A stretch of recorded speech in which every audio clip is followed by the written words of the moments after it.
अब मजा आएगा, भूखा शेर शिकार पर निकलने वाला है। गोल्डबर्ग वापस आ रहे हैं क्या जे उसो की वर्ल्ड हेवीवेट चैंपियनशिप के लिए? तो हे गाइस, वेलकम है आप लोगों का। वीडियो में जानेंगे आज के मंडे नाइट रॉ में क्या कुछ हुआ है। बर्न इट डाउन के साथ सेथ रॉलिंस का म्यूजिक हिट होता है। Seth Rollins, Paul Heyman, Bron Breakker and his new member Bronson Reed appear होते हैं। Ladies and gentleman, my name is Paul Heyman के साथ पॉल हेमन बोलना शुरू करते हैं। देखिए कि कौन है खिलाड़ी। पहला, एक ऐसा इंसान, एक बैडएस जिसके रग रग में दौड़ता है बैडएस। ये वो है जो रेसलमेनिया मेन इवेंट करेगा ना सिर्फ एक बल्कि 44, 46, 47, 48, 49। वो है ब्रॉन ब्रेकर और ये कोई प्रिडिक्शन नहीं, स्पॉइलर है। सीएम पंक की चैंट लगने लगते हैं तो पॉल हेमन कहते हैं सीएम पंक आज यहाँ नहीं है। थैंक्स कहो ब्रॉनसन रीड को, इसकी वजह से सीएम पंक घर पर दर्द में है। जो भी इसके सामने आएगा वो टूट जाएगा। ये है फ्यूचर जिसे लीड कर रहे हैं सेथ रॉलिंस। हाँ, कुछ टाइम पहले ब्रॉनसन रीड ने इतनी पिटाई की सेथ रॉलिंस की, उतना रोमन रेंज ने सेथ रॉलिंस पर नहीं किया होगा 10 सालों में। इतनी दुराई की सेथ रॉलिंस की जितनी सीएम पंक और रोमन रेंज की नहीं हुई थी। रेसलमेनिया में सेथ रॉलिंस ने सीएम पंक और रोमन रेंज से फाइट किया और इतना डैमेज नहीं किया जितना ब्रॉनसन रीड ने किया सीएम पंक को। अपने कदमों पे आइए और ऊपर वाले को थैंक्स कहिए कि गॉड ने इसे भेजा है। यही फ्यूचर है। मेरे विजनरी, मेरे आर्किटेक्ट को मैं देता हूँ ये फ्यूचर उनके हाथों में। लेडीज एंड जेंटलमैन, एक्नॉलेज करे सेथ फ्रिकिन रॉलिंस को, झुको इनके सामने। अब सेथ रॉलिंस बोलना शुरू करते हैं। देखो टैंपा, ये है विजन, मेरा विजन, और यही है आगे का रास्ता और हम पूरा कंट्रोल ले चुके हैं। You sold out, you sold out Seth Rollins, तू तो बिक गया रे सेथ रॉलिंस। इसके चैंट लगने लगते हैं। ऐसे में सेथ रॉलिंस कहते हैं तुम लोगों का दिमाग खराब हो गया है क्या? मैंने किसे खुद को बेचा? मैं बिल्कुल नहीं बदला हूँ। मैंने बताया था कि मैं क्या करने वाला हूँ रेसलमेनिया से पहले और मैंने वही किया। Fuck you Rollins, fuck you Rollins, भाड़ में जाओ रॉलिंस। अब क्राउड ये थूक देते हैं सेथ रॉलिंस के सामने। सेथ कहते हैं अभी थोड़ी देर पहले तुम लोग मेरा गाना गा रहे थे, अब तुम मुझे गाली दे रहे हो। तुम बेवकूफों को पता नहीं, तुम्हें ये नहीं पता है कि अच्छा क्या है तुम्हारे लिए। क्यों चिल्ला रहे हो? मैं बुरा आदमी हूँ? मैं ये सब डिजर्व करता हूँ। मैं इस कंपनी को लीड करने के लिए कैपेबल हूँ। मुझे पावर चाहिए और पावर आती है चैंपियनशिप से, लेकिन मैं चैंपियन नहीं बन पाया हूँ सैमी ज़ेन और सीएम पंक की वजह से। सीएम पंक को पता चला होगा क्या होता है जब तुम मुझे हल्के में लेते हो, लेकिन अब वो मुझे नहीं रोक पाएगा क्योंकि मैं जीतने वाला हूँ money in the bank contract,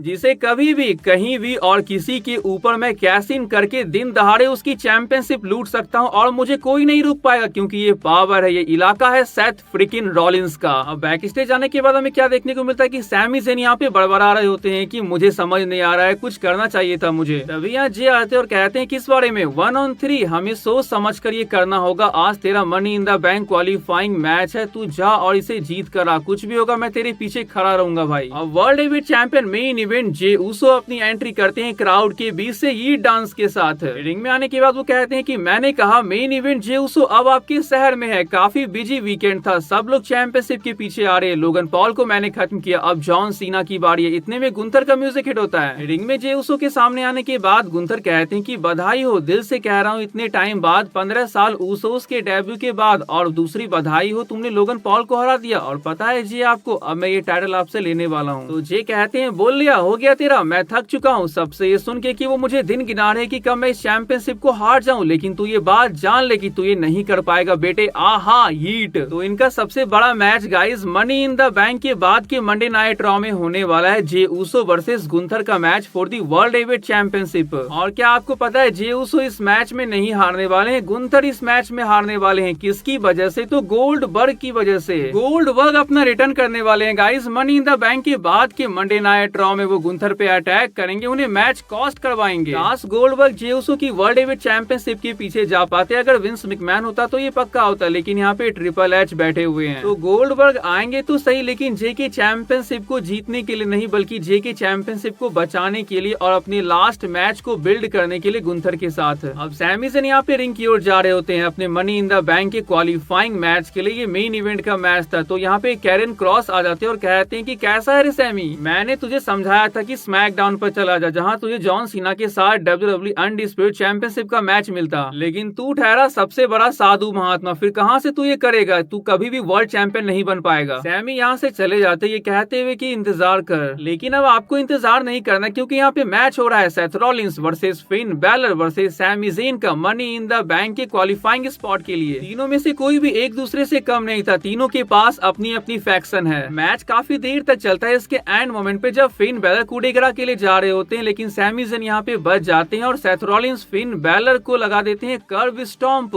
इसके बाद सैमी ज़ेन मौके का फायदा उठा ही पड़ता है, ब्रॉन ब्रेकर का स्पीयर उन्हें लगता है और जे उसो यहाँ पे ढेर हो जाते हैं। अब जजमेंट डे से मदद करने के लिए डोमिनिक मिस्टीरियो यहाँ पे आते हैं स्टील चेयर के साथ। वो स्टील चेयर को पास करते हैं फिन बैलर की ओर, लेकिन यहाँ कोई फायदा नहीं हुआ। फिन बैलर स्टील चेयर को उठाने में इतनी देरी कर देते हैं कि सेथ रॉलिंस स्टॉम्प लगा देते हैं फिन बैलर को स्टील चेयर के ऊपर ही। तो इसी के साथ Seth Rollins money in the bank के लिए एडवांस कर जाते हैं। अब वो चाहते हैं कि ब्रॉन ब्रेकर और ब्रॉनसन रीड सबको रिंग में ले आए। तभी सीएम पंक का म्यूजिक हिट होता है और ये लोग बौखला जाते हैं। ब्रॉन ब्रेकर, ब्रॉनसन रीड और पॉल हेमन यहाँ पे एंट्रेंस स्टेज की ओर दौड़ते हैं, लेकिन सीएम पंक सेथ रॉलिंस के पीछे से अपीयर होते हुए उन्हें सुला देते हैं गो टू स्लीप के थ्रू। इसके बाद जब ये तीनों सीएम पंक की ओर भागते हैं तो सीएम पंक यहाँ से भाग जाते हैं क्राउड के बीच से। तो कुछ इस तरह से आज मंडे नाइट रॉ समाप्त होता है, लेकिन ये वीडियो अभी एंड नहीं हुई है। चैड गेबल के साथ ये क्या हो गया? आज हमें मंडे नाइट रॉ में Penta versus Chad Gable versus Dragon Lee का money in the bank qualifying match देखने को मिलता है, जहाँ पेंटा इस मैच को जीत जाते हैं चैड गेबल के गलती की वजह से। अब देखो गाइस, वाइकिंगो क्राउड में बैठे हुए होते हैं। ये कौन है? ये ट्रिपल ए गाइस, जिसे डब्ल्यूडब्ल्यूई ने खरीद लिया है। मैक्सिको की सबसे बड़ी प्रमोशन है, तो वाइकिंगो वहाँ के कुछ टॉप स्टार में से एक है। डब्ल्यूडब्ल्यूई के ट्रिपल ए को एक्वायर करने के बाद इनका first premium live event world collide होने वाला है, जहाँ पे चैड गेबल वाइकिंगो के साथ फाइट करने वाले हैं। मैच के बीच में चैड गेबल क्राउड में बैठे वाइकिंगो को मारना शुरू कर देते हैं। ऐसे में वाइकिंगो भी चैड गेबल से बदला लेते हैं। वो ऐसा किक मारते हैं चैड गेबल के फेस पे कि उनका ब्लड निकलना स्टार्ट हो जाता है। इसके बाद पेंटा के लिए मैच आसान बन जाता है। पेंटा ड्राइवर के साथ वो इस मैच में चैड गेबल को हरा देते हैं। बैक स्टेज चैड गेबल वाइकिंगो को धमकी देते हैं कि उन्हें वो वर्ल्ड कोलाइड्स में हरा देंगे और उनकी चैंपियनशिप को भी ले लेंगे। तभी ये क्या होता है, चैड गेबल नीचे गिर जाते हैं। ये कौन मारा? AJ Styles. एजे स्टाइल्स कहते हैं ये मेरे मैच में टांग अड़ाने का नतीजा है, वापस से बीच में आता है तो तेरा इससे ही बुरा हाल करूंगा अगली बार। अब हमें एक triple threat tag team match देखने को मिलता है, new day versus creed brothers versus war readers के बीच। बड़ा दोस्ती दिखा रहे थे क्रीड ब्रदर्स न्यू डे के साथ। अबे भाई, ये न्यू डे अपने भाई बिगी का नहीं हुआ तो तुम लोगों का क्या होगा? हाँ तो गाइज, आज क्या भारी भरकम फेस ऑफ हमें देखने को मिला। अकीरा टोजावा वर्सेस रूसेव का मैच हमें देखने को मिलता है। छोटे से टोजावा के लिए रूसेव इस मैच को बड़ा ही छोटा रखते हैं। अपने सबमिशन एक्यूलेट में डालने के बाद टोजावा टैप आउट कर देते हैं, लेकिन रूसेव अपने सबमिशन को ब्रेक करते ही नहीं है। तो ऐसे में सेमस यहाँ पे आते हैं, उनका फेस ऑफ होता है रूसेव के साथ। रूसेव सेमस को घूरते हैं और रिंग से निकल जाते हैं। मजा आएगा इस फ्यूड को देखने में, जब दो बेस्ट फ्रेंड के बीच banger after banger, banger after banger होगा। अरे यार, आज फिर चिकन नगेट्स यहाँ पे लेके आई हुई थी रॉक्सन पेरिस डोमिनिक मिस्टीरियो के लिए, और ये क्या कर रही थी वो उनके साथ। तभी यहाँ पे एंट्री होती है लिव मॉर्गन की। लिव मॉर्गन वापस आ चुकी है। रॉक्सन कुछ कहने के लिए जा रही होती है कि लिव मॉर्गन रोकते हुए कहती है कि मुझे डोमिनिक से बात करना है। वो कहती है डॉम, मैं वापस आ चुकी हूँ, तो अब ज्यादा बहकने की जरूरत नहीं है। अब जब हमें Liv Morgan versus Kairi Sen का मैच देखने को मिलता है, तो रॉक्सन पेरिस बीच मैच में हेल्प करने के लिए आती है लिव मॉर्गन की, लेकिन कायरी सेन रोलअप के साथ लिव मॉर्गन को हरा देती है। अब इसमें रॉक्सन पेरिस की क्या गलती? इसलिए इनके बैक स्टेज जाने के बाद फिन बैलर इसी बात को समझा रहे होते हैं। क्या बात है, लिव मॉर्गन समझ जाती है और रॉक्सन पेरिस से खुश दिखाई देती है, लेकिन वो नाराज दिखाई देती है रकील रॉड्रिगेज के ऊपर। क्यों? तो रॉक्सन पेरिस ने उनकी मदद करने की कोशिश की, लेकिन उनकी फ्रेंड रकील रॉड्रिगेज ने कुछ नहीं किया मैच में। अब वुमेन्स इंटरकॉन्टिनेंटल चैंपियन लारा वेल्कियर यहाँ कह रही होती है कि मैंने 2 बार बेकी लिंच को हरा दिया, लेकिन अभी भी कुछ बचा हुआ है। उसने मेरे फियांसे के सामने मेरी बेइज्जती करने की कोशिश की। मामला अब पर्सनल हो चुका है, तो मैं मनी इन द बैंक में बेकी लिंच को दर्द पहुंचाने के लिए जा रही हूँ, चाहे इसके लिए मुझे उसके सर को भी क्यों ना फोड़ना पड़े। तभी बेकी लिंच की यहाँ पे एंट्री होती है और वो कहने लगती है कि मैंने पर्सनल बनाया, तूने बनाया। मनी इन द बैंक, चल ठीक है, आई एक्सेप्ट, लेकिन अगर मैं हारी फिर मैं तुझे कभी चैलेंज नहीं करूंगी उस चैंपियनशिप के लिए, और अगर मैं जीतती हूँ तो तुम्हें मेरे हैंड को रेस करना होगा जैसे मैंने किया था। लारा कहती है अगर मेरे से टैलेंटेड सुपरस्टार के हैंड को मुझे रेस करना पड़े तो मैं करूंगी, लेकिन तू वो टैलेंटेड सुपरस्टार नहीं है। मामला पर्सनल बन चुका है। इसी के साथ साथ फ्यूड भी बड़ी इंटरेस्टिंग चल रही है। क्या इसका एंड हमें मनी इन द बैंक में देखने को मिलेगा, जब बेकी लिंच हरा देगी लारा वेल्किरिया को और वो बन जाएगी न्यू वुमेन्स इंटरकॉन्टिनेंटल चैंपियन। तो आज के इस वीडियो को यहीं पे एंड करते हैं। वीडियो आप लोगों को अच्छी लगी तो चैनल को जो सब्सक्राइब कर लीजिएगा। मिलते हैं नेक्स्ट वीडियो में, तब तक के लिए bye and take care guys.